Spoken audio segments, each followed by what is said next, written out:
Si është situata, pasi po afrohet edhe nata dhe dihet që mjetet nuk operojnë dot gjatë natës për fikën e zjarrit.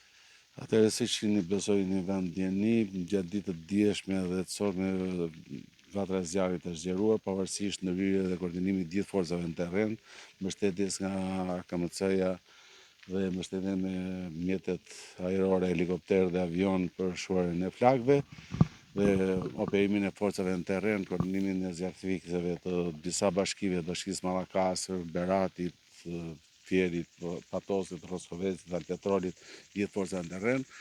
Ka qenë e pamundur për disa faktore para për shkak të terrenit shumë vështirë që është zona ku janë vatrat e zjarrit, është një terren kontenor shumë i vështirë për ndërhyrë me mjetet toksore.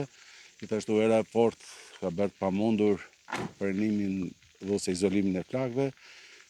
Faktor tjetër që ka favorizuar temperaturat e larta po ashtu dhe është një situatë edhe me bimësi e cila favorizon prapjen e flakëve, është bimësi pish e cila nuk frenon, por favorizon hapjen e flakëve. Sot kanë operuar diku te 110 forca në terren, nga të cilat 35 kanë qenë forca zjarrfikse siç përmendëm më parë.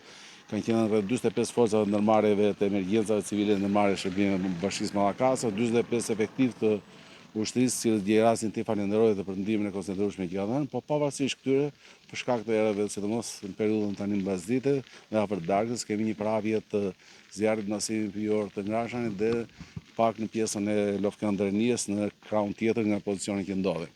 Forca në terren për momentin do pezullojnë vendin e tyre, thjesht do të kalojnë monitorim.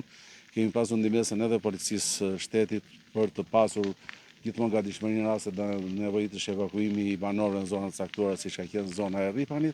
Aktualisht do të punohet gjatë natës me monitorimin dhe mbajtjen në vëzhgim për mos të pasur problematika të theksuara dhe menjëherë nesër në orën 5:30 me të gdhirë do të fillojmë operimin me gjitha forcat, qoftë nga terreni, qoftë nga ajri. Kemi koordinuar edhe me drejtorin përgjithshëm të Gjendjes Civile për pasur një ndërhyrje sa më të shpejtë nesër nga ajri për bërë mundur izolimin e vatrave të zjarrit në këtë zonë. Me banorët e fshatrave që rrezikojnë, është folur, janë vënë në dini të marrin masa? Me banorët kemi qenë në kontakt gjithë ditën, qoftë si një struktura drejtuese të bashkisë dhe unë personalisht, por edhe institucioni prefekt, gjatë gjithë ditës djeshme dhe ditës së në kontakt vazhdueshëm me ta.